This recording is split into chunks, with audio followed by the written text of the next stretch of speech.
Une heure avec Michel Field.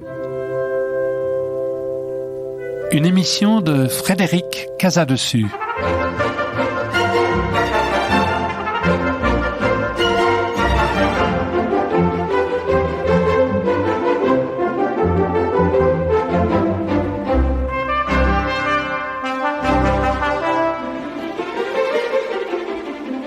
Bonsoir à tous. Il y a presque 50 ans, un peu plus même, élève d'une classe de 5e, je fus obligé avec mes camarades de me prêter à un exercice imposé qui consistait à écrire le portrait d'un certain nombre de personnages que la professeure de français avait choisi.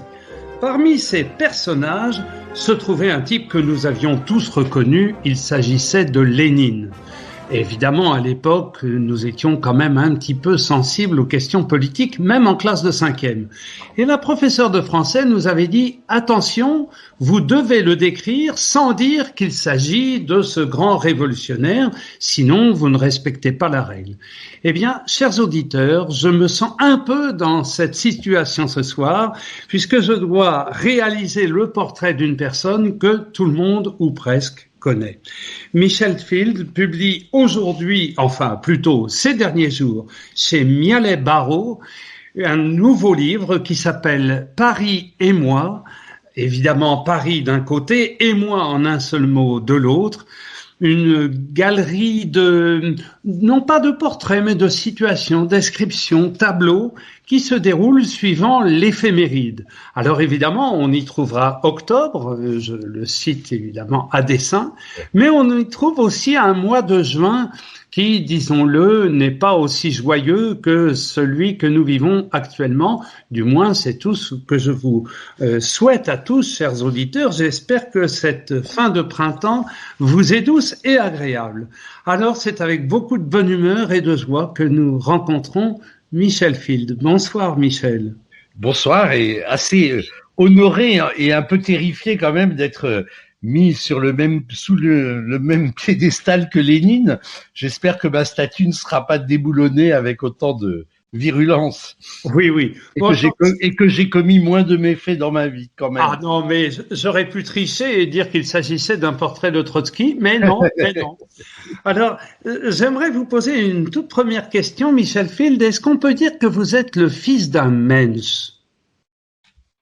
Ah oui, vous savez, cette catégorie de Mensch qui en yiddish veut dire l'homme dans ce qu'il a d'humain, quoi, l'homme dans ce qu'il a de qualités humaines, de droiture dans la vie. Et c'est vrai que j'ai beaucoup apprécié mon père, qui était un natif d'Autriche, de Vienne, à qui j'ai consacré d'ailleurs mon avant-dernier livre sous le titre « Le vieux blanc d'Abidjan dans sa prison de Yopougon », parce que j'étais allé le sortir de prison en Côte d'Ivoire, où il purgeait une peine de 20 ans de prison pour accusé d'avoir détourné des milliards de francs CFA dont il n'avait évidemment pas vu l'ombre d'un fifrelin.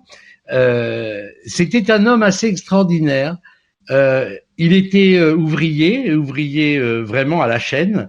Et il était né en 1914. Donc, au moment de l'Anschluss, vous voyez, il n'est pas vieux, en 38. Le jour où les nazis pénètrent dans Vienne, il s'en va. Il prend son sac à dos, il remplit 2 affaires, il prend ses skis et une adresse qu'il avait en France d'une auberge de jeunesse, parce que c'était un jeune militant des Faucons Rouges, donc les jeunesses socialistes de l'époque. Et il traverse pendant plusieurs semaines une partie de l'Europe pour arriver à Toulon dans cette auberge de jeunesse qu'il accueillit et à laquelle très vite dans laquelle il s'inscrivit et très vite il rejoint les rangs de la résistance dans le maquis. Voilà, ça c'est l'origine de mon professionnelle et française de mon père. Donc j'ai toujours porté pendant longtemps le double nom. Son vrai nom autrichien était Feldschuh, chaussures de champ. Et en fait, ses copains de réseau lui avaient donné une fausse identité, mais comme il parlait français avec un accent épouvantable, il lui avait dit « il vaut mieux que tu aies un patronyme britannique qui te fera passer pour un ennemi de guerre si jamais tu es pris, si c'est un nom autrichien, tu es un sujet récalcitrant du Reich et c'est une autre, ça peut être un autre destin. En tout cas, il n'a été pris ni sous un nom ni sous l'autre. Et voilà pourquoi je suis assez fier de porter le nom de Michel Field, c'est-à-dire le nom d'un résistant. Je partage ça d'ailleurs avec mon amie Anne Sinclair, que j'ai eu l'occasion dans ma carrière de remplacer à TF1 quand elle a arrêté 7 sur 7, puisque elle aussi, c'est le patronyme de son père Schwartz, et Sinclair, c'était son nom de résistance. Il me semblait important de vous entendre parler de votre père et de cette histoire, parce qu'au fond, pour toutes les raisons du monde, vous le savez, les protestants français sont très attachés à ce compagnonnage qui existe avec les Juifs et avec la République. Et ce livre, Paris et moi, est un signe de fidélité à la capitale, mais au fond, c'est une capitale à la fois politique, culturelle, sensible. Au fond, c'est la ville-monde de Victor Hugo, tout de même, non? Ah, exactement, exactement. Alors, vous savez, chacun de nous a, par rapport à ses origines, à sa culture, à sa croyance, des rapports extrêmement spécifiques. Moi, je suis juif et je ne m'en cache pas. On tenait à la maison des propos qu'on qualifierait aujourd'hui d'un antisémitisme exacerbé. Je crois qu'on n'a jamais aussi mal parlé des rabbins qu'à la table familiale. Vous étiez des gens qui mangeaient cachère chez les antisémites. Oui, c'est un peu ça. C'est-à-dire que mon père détestait. Enfin voilà, je n'ai eu mais aucune éducation religieuse, en tout cas du côté hébraïque. Bon, après, je me suis formé évidemment intellectuellement. Quand on prépare l'agrégation de philo, c'est quand même aussi important de sillonner les textes du christianisme, l'histoire de la chrétienté, l'histoire des grandes religions. Mais c'est vrai que de ce point de vue-là, ma judéité, elle est très liée finalement à la manière dont elle était vécue par les juifs ashkénazes des années 30 à 50 en Europe, c'est-à-dire véritablement se faire les plus fervents partisans de la République, du pays où ils étaient accueillis, et finalement ce qu'on a vu apparaître comme affirmation, voire crispation identitaire, est sociologiquement beaucoup lié à l'arrivée des Juifs d'Afrique du Nord, des Juifs séfarades, qui évidemment avaient une autre histoire, une autre manière aussi de se rapporter à leur croyance. Voilà. Mais moi, après, comme disait Sartre, ce sont les antisémites qui m'ont permis d'affirmer ma judéité, puisque quand on reçoit beaucoup de courriers ou de messages antisémites, on sait à peu près en creux ce qu'on est. Après, moi, voilà, j'ai une sorte de, comment vous dire, dans les débats passionnés entre Israël, Palestine, toutes ces questions de géopolitique, je suis toujours contre celui qui tient le manche, c'est-à-dire que je défends opiniâtrement la cause palestinienne quand je suis entouré d'amis juifs hyper sionistes et je fais un peu l'inverse quand c'est le contraire. Je suis allé quand j'étais à Europe 1 plusieurs fois au Moyen-Orient, à la fois au Liban, en Israël. J'ai beaucoup voyagé dans les territoires occupés. Et si vous voulez, pour moi, qui suis un peu un penseur de la contradiction, j'allais dire j'étais servi, parce que quand on fait cette expérience-là, on peut parler avec, je sais pas, des responsables militaires israéliens le soir, entendre absolument leurs raisons, leur vision du monde, leurs craintes, quelquefois leur parano. Et puis le lendemain, vous êtes dans les territoires occupés, vous partagez la table avec des Palestiniens qui vous expliquent leur quotidien, les humiliations, les checkpoints, et vous revenez chez vous avec deux vérités totalement authentiques l'une et l'autre, totalement contradictoires l'une avec l'autre, et vous êtes dépositaire de ça et vous ne savez finalement pas trop quoi en faire. Et c'est vrai que je réagis dans les moments d'actualité avec cette sorte d'ambivalence, mais de volonté aussi de ne rien simplifier et surtout pas de me ranger sous la bannière simpliste de tel ou tel. Michel Field, vous êtes un enfant des années 50. lorsque vous étiez justement un jeune lecteur, vers 7, 8 ans, peut-être avant, je ne sais pas, quelles étaient vos premières lectures? Est-ce que vous étiez happé comme beaucoup par les Trois Mousquetaires, ou est-ce que tout au contraire, vous alliez feuilleter d'autres choses? Ah non, le rite initiatique de la lecture, c'est les Trois Mousquetaires. Le premier émoi sensuel dont je me souviens, c'est la fleur de lys tatouée sur le dos sur l'épaule de Milady et la manière dont D'Artagnan la découvre en la dénudant. Et oui, alors j'étais un lecteur de Dumas et après vraiment je me suis fait tout Dumas, si j'ose dire, si j'ose parler comme ça. Oui. D'ailleurs, même assez, bien plus vieux, parce que j'ai écrit un livre qui s'appelle L'homme aux pâtes, et qui était une sorte de roman de gai savoir autour de la cuisine italienne. Et du coup, j'ai retrouvé Alexandre Dumas dans son dictionnaire de cuisine, qui était formidable, un chef-d'œuvre. Oui. Voilà. Alors, c'était Dumas. Après, ça a été un peu plus grand, ça a été Jack London. Et puis Panaïti Strati, c'est un peu mes mon tiercé gagnant, si j'ose dire.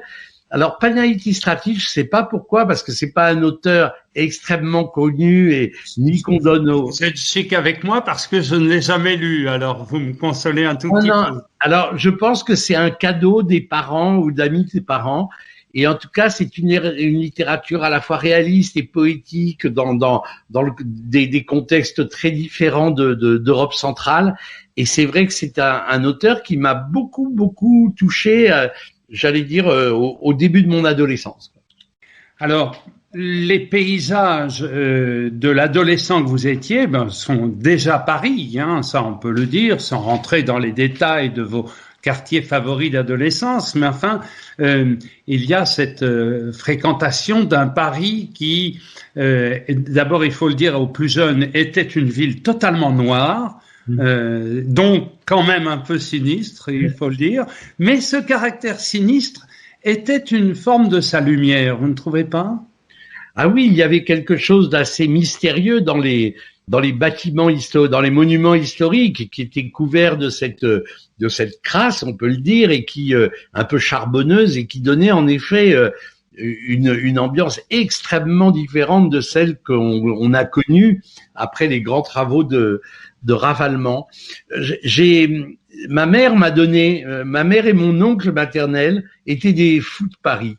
Ils en aimaient le folklore, ils en aimaient la tradition chansonnière, ils en aimaient les quartiers, et ils m'ont vraiment donné le goût de sillonner Paris, d'observer ses métamorphoses. Et le livre que j'ai écrit se situe résolument contre la mode nostalgique du c'était mieux avant. Paris s'est toujours métamorphosé, Paris a toujours été un chantier. Je ris aujourd'hui quand je vois sur Twitter les campagnes sur la saleté à Paris. Je peux sortir des textes du Moyen-Âge ou des textes de Mercier, le piéton de Paris, qui s'exclame sur la saleté et la crasse infinie des rues. Enfin, rien de nouveau sous le soleil, j'allais dire. Mais ce qui me bouleverse dans cette ville, c'est sa capacité de résilience. C'est pour ça que dans mon livre, les chapitres sont rythmés par les drames que Paris a connus, de l'incendie de Notre-Dame, au confinement, à l'explosion de la rue de Trévise, aux attentats évidemment dans le 11e, du Bataclan, de Charlie Hebdo et des brasseries. Mais sa capacité de rebond, sa capacité je vais pas mimer ou répéter la phrase du général de Gaulle à la Libération, mais il y a quelque chose de ça dans la nature même de Paris. Paris outragé, mais Paris libéré. Mais Paris qui a la capacité de toujours se métamorphoser. Et si je suis normalement nostalgique des photos en noir et blanc de Douaneau, des forts des Halles, je suis honnête de l'admettre. Mais quand oui, même. mais moi je suis absolument pour la nostalgie, à condition de garder en équilibre en même temps macronien, si vous voulez, l'émerveillement devant ce qui surgit. Et ça, c'est rare que les gens nostalgiques soient ouverts à la modernité. Mais moi, je suis passionné, par exemple, par ce que est en train de devenir le nord-est de Paris et sa proche banlieue avec Aubervilliers, etc. En quelques années, la mainmise du prêt-à-porter chinois dans les quartiers derrière la porte d'Aubervilliers, la métamorphose aussi de ces quartiers où des sièges sociaux de grandes entreprises viennent s'installer. moi, ça me passionne. Ça, et j'en fais dans mon livre une sorte de parabole d'une existence d'homme. En fait, Paris me tend le miroir de mes propres années d'enfance, d'adolescence, de maturité. Paris me tend le miroir de mes trahisons, de mes fidélités, de mes vos souffrances aussi. de Vous mes en parlez, on en souffrances, dira un petit mot tout à l'heure. de mes ruptures. Ouais. Et en fait, Paris, voilà, Paris c'est comme un être vivant et Paris c'est un peu le double de moi-même. Et comme un miroir m'aide aussi à me repérer dans ce qu'a été ma vie. Et j'espère celle des lecteurs, parce que si le livre est réussi, chaque lecteur mettra ses propres souvenirs et sa propre histoire à la place de la mienne dans les lieux qu'il choisira. J'espère que ce film est encore visible. S'il l'est, il faut vraiment le recommander.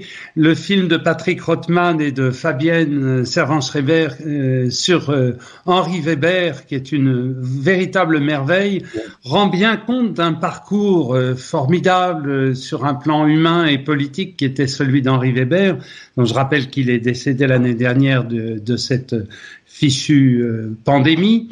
Mais si je l'évoque, c'est parce que voici 15 jours, j'ai reçu Philippe Buton qui a écrit un très bon livre sur le gauchisme, et les deux parcours se rejoignent, les deux œuvres rendent compte de ces beaux destins de ces Français juifs dont les parents parfois ont traversé la Shoah, d'autres ont, comme votre père, résisté.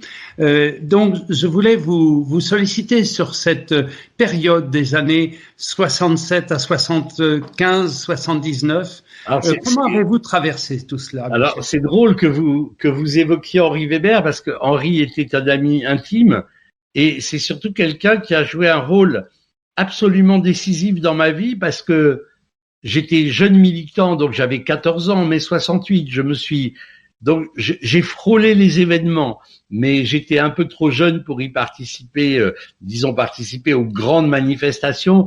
J'étais encore dans un rapport de confiance avec ma mère qui faisait qu'elle me laissait aller aux manifestations à condition que je rentre à 8 heures. Et donc, oui, c'était pas une mergoille quand même. Non, c'était pas une mergoille, mais c'était pas non plus une mère juive qui me tenait, mais reste que j'ai pas fait la nuit des barricades parce que très sagement, je suis rentré à 8 heures chez moi et je l'ai vécu évidemment par Transistor et sur Europe 1 interposé, d'où aussi mon émotion quand j'ai rejoint Europe 1 où j'ai travaillé pendant 20 ans. Et je me suis engagé après, donc dans l'immédiat après 68, je me suis occupé très vite des lycées.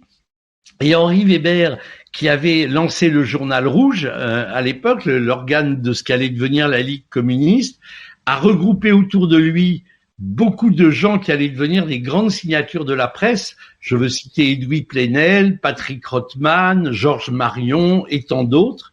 Et il m'a demandé, j'avais 14 ans et demi, de prendre la rubrique lycéenne de Rouge. Et donc j'ai fait ce que je pourrais appeler mes débuts de journalisme, même si c'était du journalisme militant, à moins de 15 ans, grâce à Henri Weber, et notre amitié n'a pas failli jusqu'à sa disparition dramatique l'année dernière.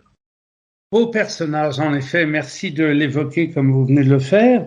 Alors, le grand public vous connaît aussi pour un débat où vous apparaissez tout jeune et j'aimerais vous poser une question, non pas sur votre engagement militant, puisque vous venez de le faire, mais sur justement cette intrusion dans le champ télévisuel.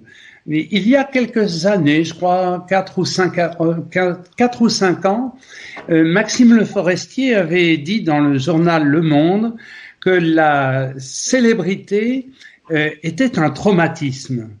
Est-ce que vous partagez ce constat et avez-vous le sentiment que lors de ce premier débat auquel vous avez participé, vous avez lancé la première pierre de votre notoriété, Michel Field? Ah, mais sûrement, sans d'ailleurs m'en rendre compte, puisque je le faisais à l'époque dans une optique rigoureusement militante, et quand j'ai l'occasion d'entendre les extraits, j'aime mieux qu'on garde l'image générale, parce que quand même le nombre de conneries dites à la minute était quand même assez sidérant. Mais voilà, il y avait ce qui a été un événement, c'est-à-dire un jeune lycéen plutôt brillant, d'hypocagne, qui prend à partie en direct le ministre de l'Éducation nationale. À l'époque, ça se faisait pas beaucoup, et c'est vrai que ça a marqué quelque chose d'important, puisque d'abord c'est une vidéo qu'on me ressort obstinément à chaque fois qu'il y a voilà, ça fait partie de ma petite mythologie.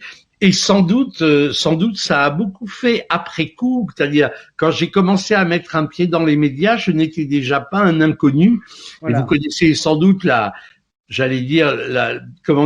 paresse un peu grégaire des journalistes, c'est-à-dire que ils aiment surtout aller vers ce qui est déjà connu plutôt que c'est ma fête. C'est ma fête. C'est la mienne aussi, c'est autocritique.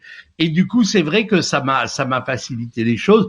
Et je vous dis, il y a comme une image rétinienne parce que on me demande encore comment avez-vous pu passer de Marx à Bouygues quand je suis arrivé à TF1, en oubliant que j'avais arrêté de militer quand j'avais 20 ans, que j'ai commencé la télé à 35 ans et qu'entre les deux, j'avais une carrière de prof, j'étais plus du tout militant, mais voilà, il fallait ce raccourci-là pour rendre les choses plus savoureuses encore. Mais ce sont des gens qui n'avaient pas lu Marx qui vous posaient cette question. Et par ailleurs, en fait, ma question portait moins sur le débat lui-même que sur le rapport à la notoriété, justement. Au fond, lorsqu'on écrit, puisque vous publiez un livre, on va parler de ce travail d'écriture, sur la relation que vous entretenez avec l'écriture.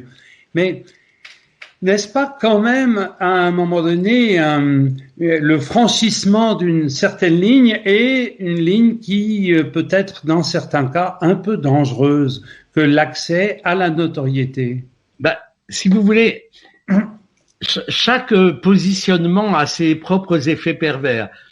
Quand Maxime, que je connais bien, qui est un ami, Maxime Le Forestier que vous citiez, parle de la célébrité comme un traumatisme, j'entends ce qu'il veut dire, mais il faut peut-être garder le sens des mots, et dans la période qu'on connaît aujourd'hui de violence et tout, le mot me semble excessif. Un embarras, une cause d'embarras, quelquefois, quelque chose de pas simple à gérer sans doute. Bon, je connais quand même plus d'écrivains qui sont mortifiés de ne pas être connus et reconnus que d'écrivains qui souffrent de l'être trop. Après, la notoriété a toujours des effets pervers. Moi, je le vis, j'allais dire, dans mon rapport à l'écriture. J'en suis à mon 15e livre, j'ai écrit des romans, j'ai écrit des essais. Ma notoriété médiatique et télévisuelle m'a plus gêné qu'autre chose. J'allais dire, elle m'a facilité les choses d'un côté et elle me les a compliquées de l'autre. Elle me les a facilitées parce que, évidemment, comme je suis, entre guillemets, un personnage public, il y a une attention immédiate des médias sur ce que je peux faire. Donc, on parle de mes livres, mais en fait, ça crée un malentendu aussi parce que je pense que je n'ai pas eu la lecture littéraire que mes livres espéraient, parce que l'image médiatique venait au travers et que je restais quand même un mec de télé qui écrivait des livres, sans comprendre que l'écriture avait d'abord été mon enracinement. Alors, j'aurais quand même aussi ce serait indécent de me plaindre puisque j'ai des tas, mais y compris chez Mialet Barreau, qui sont des éditeurs formidables, avec qui je travaille depuis mon premier livre, depuis plus de 30 ans. Il y a beaucoup d'auteurs qui ne parviennent même pas à se faire entendre, à se faire lire. Donc je vais pas dire oh là là, quelle misère pour moi, mais c'est vrai que voilà, les journalistes littéraires étaient un peu méfiants parce que j'étais trop connu pour eux d'un certain point de vue, et puis que quand on fait de la télé, on peut pas être un vrai écrivain dans la mythologie, voilà. Et puis les journalistes télé, comme beaucoup ont des difficultés à lire tout simplement, je pouvais pas leur demander de s'attarder sur mes livres. Donc voilà, c'est un peu les deux qui font que ça n'est pas très confortable comme situation, voilà.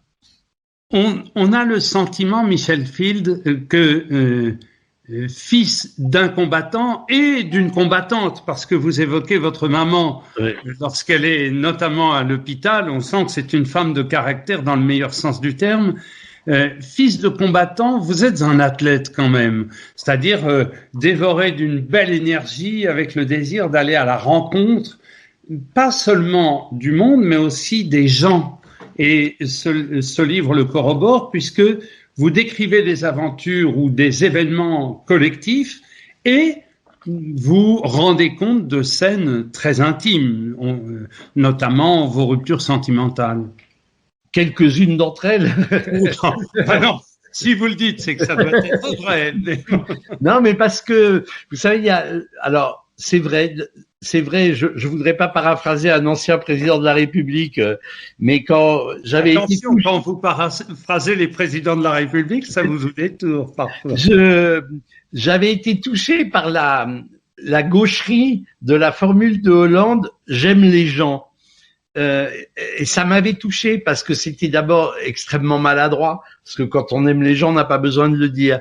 Mais ça m'avait parlé parce que c'est quelque chose que je ressens profondément. Ouais. C'est-à-dire que peut-être parce que justement j'adore Paris, mais que je ne suis pas parisien, que mon noyau dur d'enfance, c'est les paysans provençaux, que je me ressource auprès d'eux, mais depuis 65 ans maintenant, c'est avec eux que j'aime parler de la lavande, des cerises, de la vigne, du climat, enfin, et dans mon livre, c'est vrai que je dresse, en passant, le portrait d'un bistrotier idéal, par exemple, qui tenait un bistrot depuis où il avait grandi, hein, où il descendait par les étalages de fruits et de légumes de sa chambre du premier devant Saint-Eustache. Ces destins-là personnels me touchent, et c'est vrai. Alors vous dites aventurier.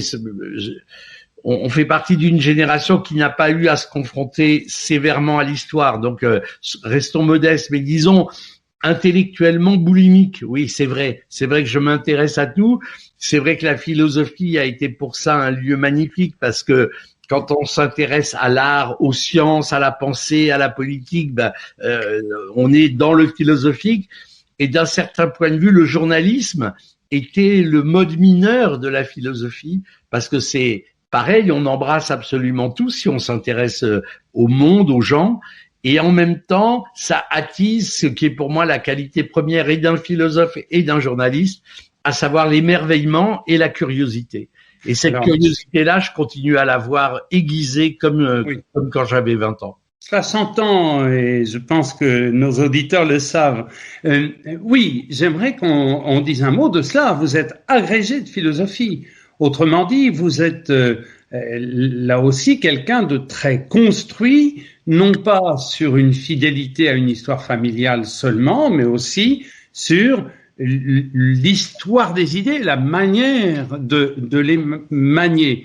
Alors, j'aimerais en quelques mots justement que vous nous disiez ce que vous avez conservé de ce parcours philosophique. Parce que vous n'êtes plus philosophe, et ça n'est pas une critique, c'est normal, on ne peut pas tout faire quand même. Hein, bon.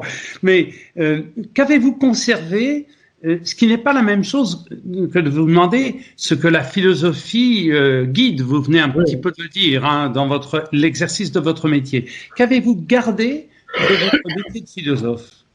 D'abord, j'ai gardé un souvenir absolument ébloui de mes années d'études, et comme j'ai mis du temps à avoir l'agrégation. J'ai eu la troisième tentative, même si j'avais eu le CAPES tout de suite et brillamment, mais j'ai piaffé devant l'agrég. Donc ça veut dire aussi des années de folle préparation. J'ai gardé tous mes dossiers, j'ai gardé toutes mes notes, et quelquefois quand je les regarde ou que je vais les consulter pour un détail dont j'ai besoin, je me dis, mais où trouvais-je cette énergie? Je serais incapable de refaire un tel exercice.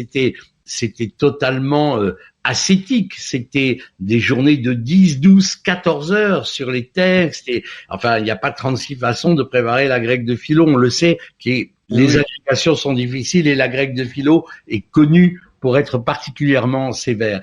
Après, le deuxième souvenir, et ça, ce que je voudrais dire aux jeunes gens, s'il y en a, ces années d'études, c'est un passeport pour la vie. Ça vous donne une formation, une structuration intellectuelle, une capacité d'analyse, de rapidité dont j'ai l'impression que je me sers encore et qui m'a servi absolument toute ma vie.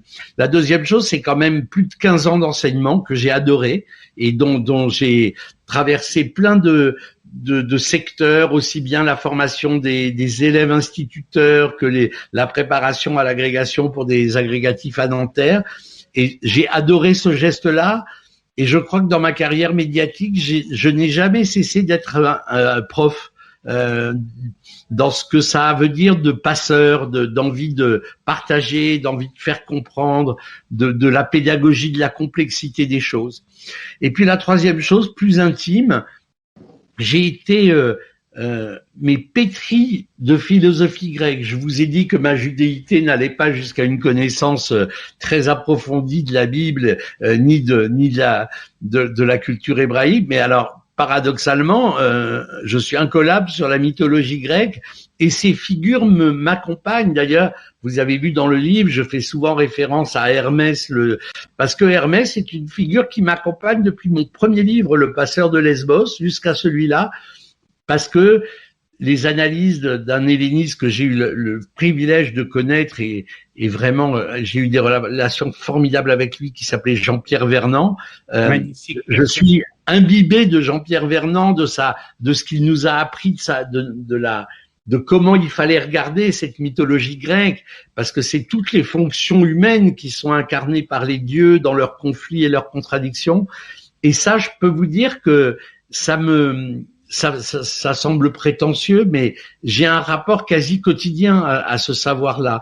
Et quelquefois, j'ai pensé à des figures ou des épisodes de la mythologie ou de l'Iliade ou de l'Odyssée dans des choix professionnels que j'ai pu faire.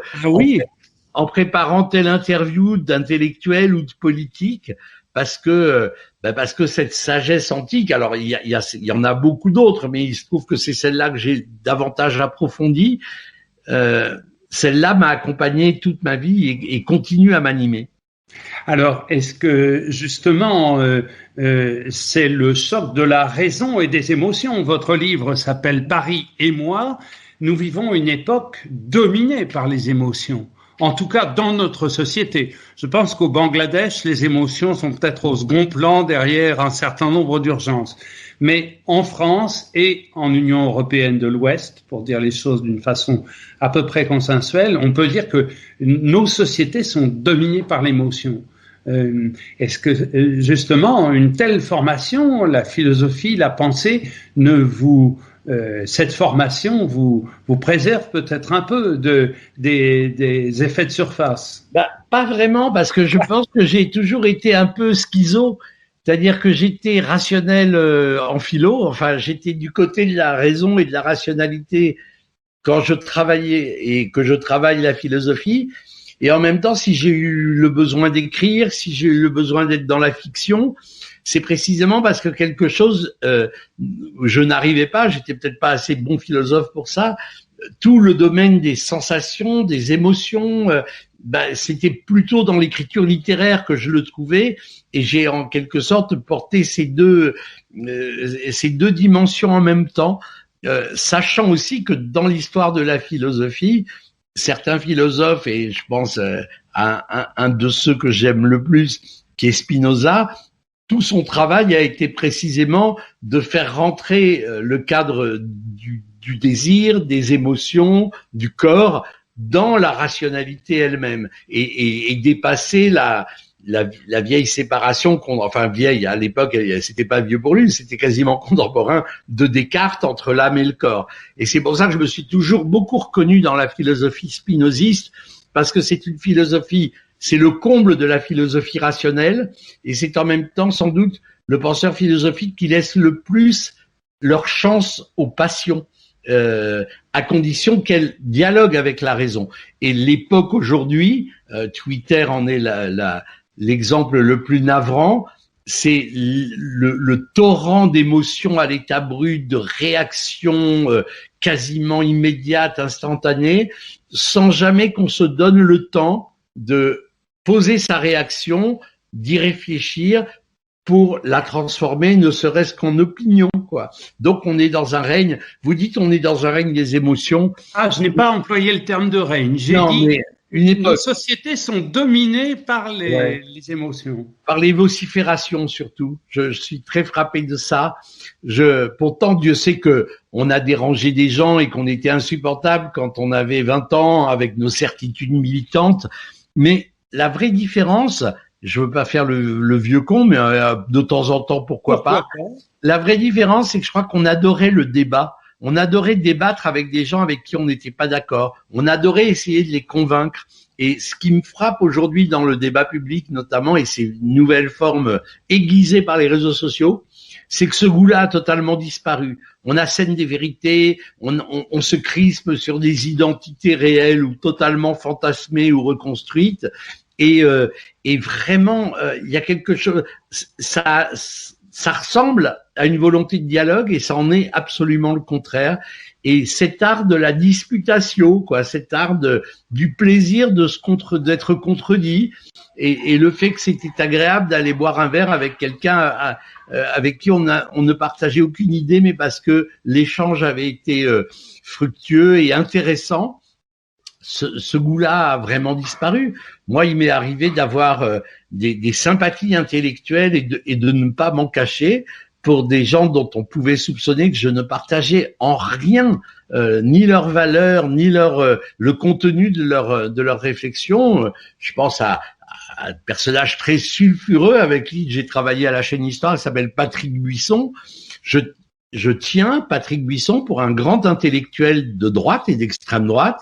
Et se coltiner à lui dans la discussion, la réflexion, les échanges, est quelque chose qui m'a semblé beaucoup plus intéressant souvent que de ânonner des accords avec des gens avec lesquels, en effet, on partage évidemment. Voilà, c'est un peu le refus de l'altérité qui me fait peur aujourd'hui, quoi. On est bien ensemble chez soi quand on se ressemble. Et moi, ça m'ennuie très vite. Je préfère aller vers la dissemblance que vers la ressemblance.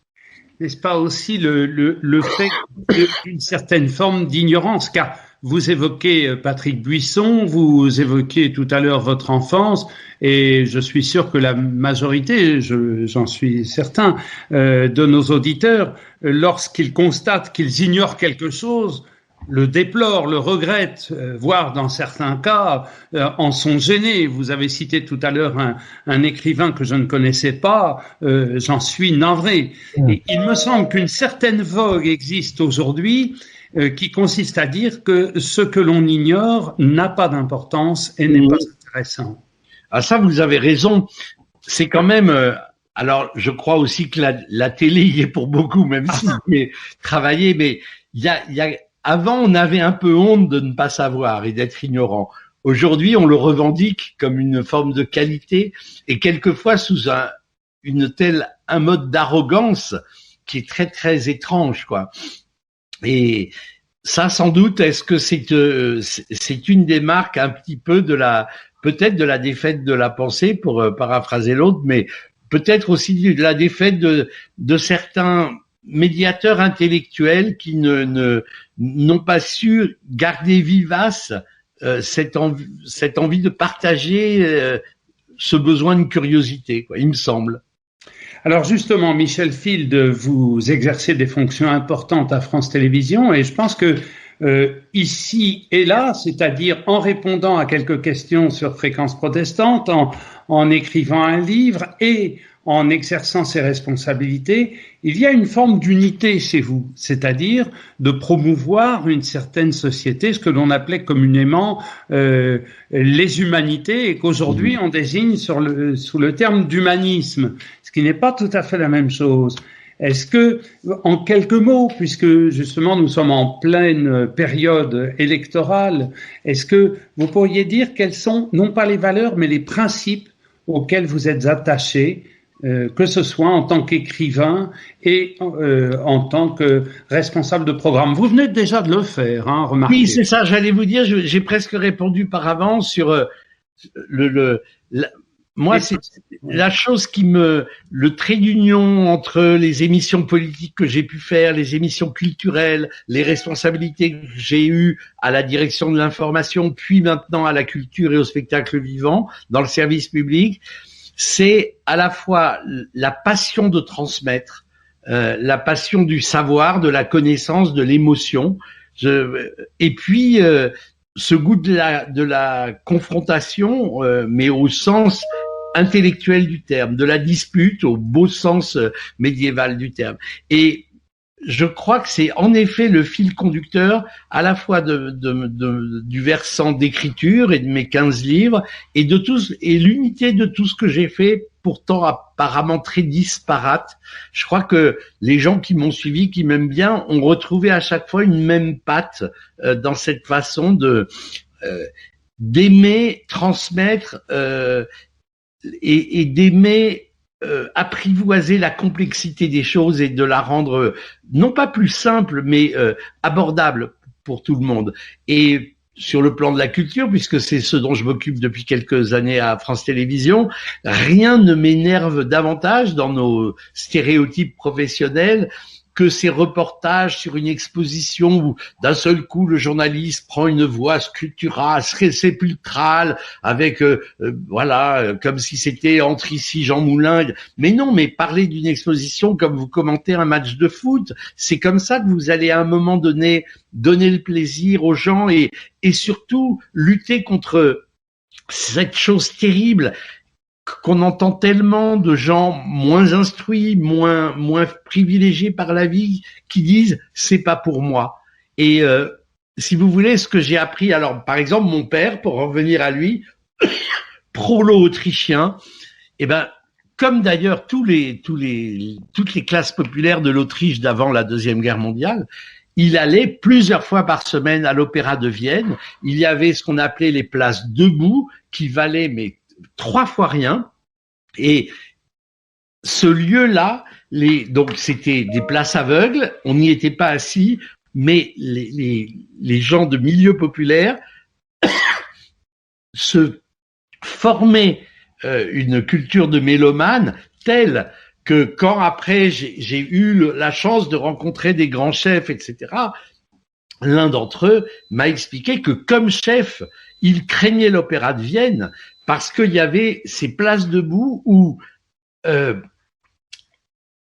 quand les spectateurs étaient mécontents, ils faisaient une sorte de ouh, ils hurlaient pas, c'était une sorte de sourdine comme ça. Comme une basse continue, au fond, comme une basse. Exactement.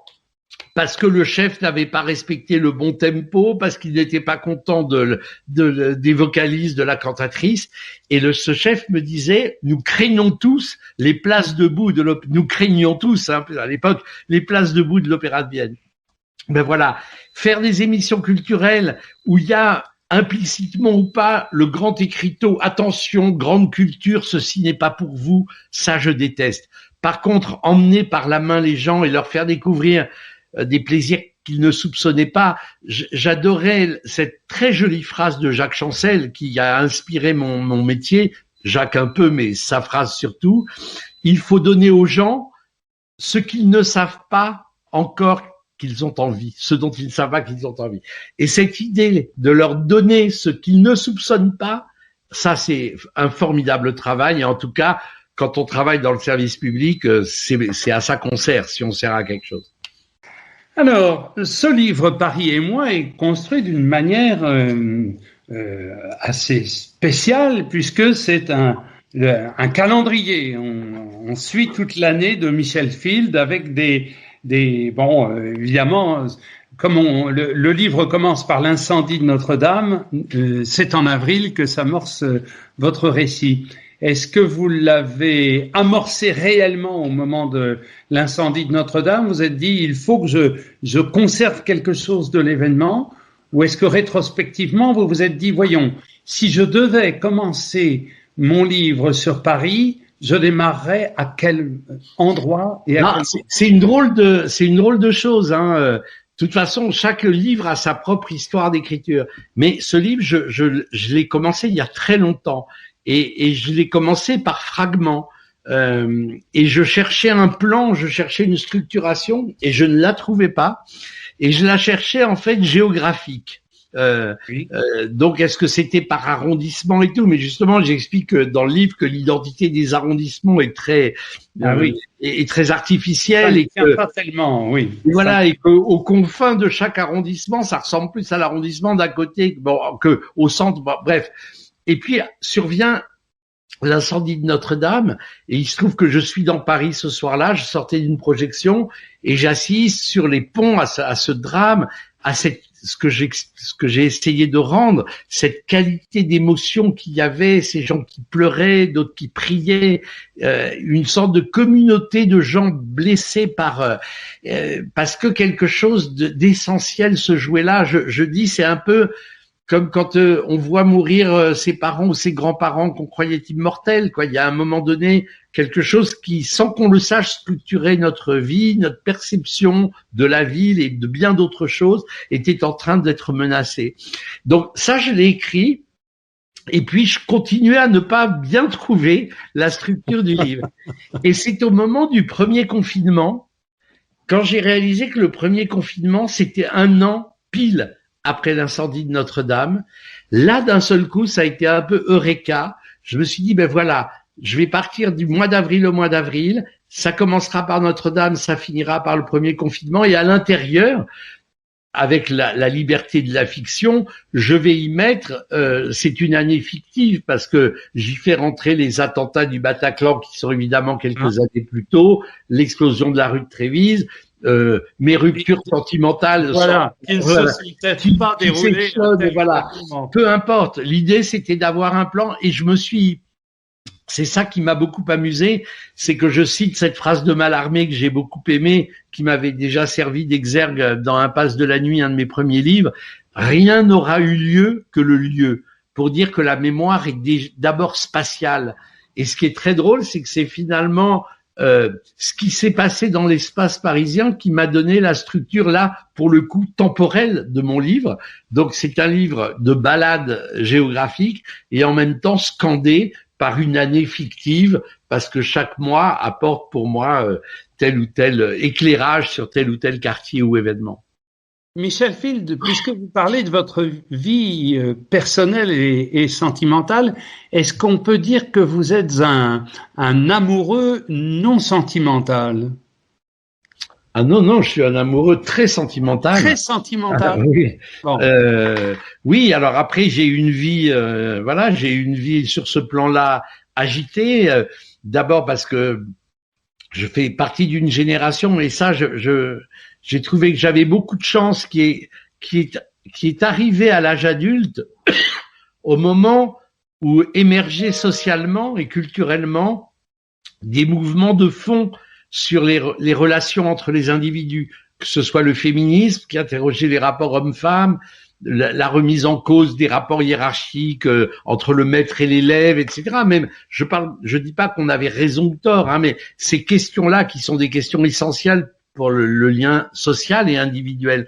Je suis très heureux d'avoir été entouré de jeunes féministes quand j'avais 20 ans. Je pense qu'elles m'ont évité beaucoup de conneries avec les femmes et elles m'ont fait gagner beaucoup de temps.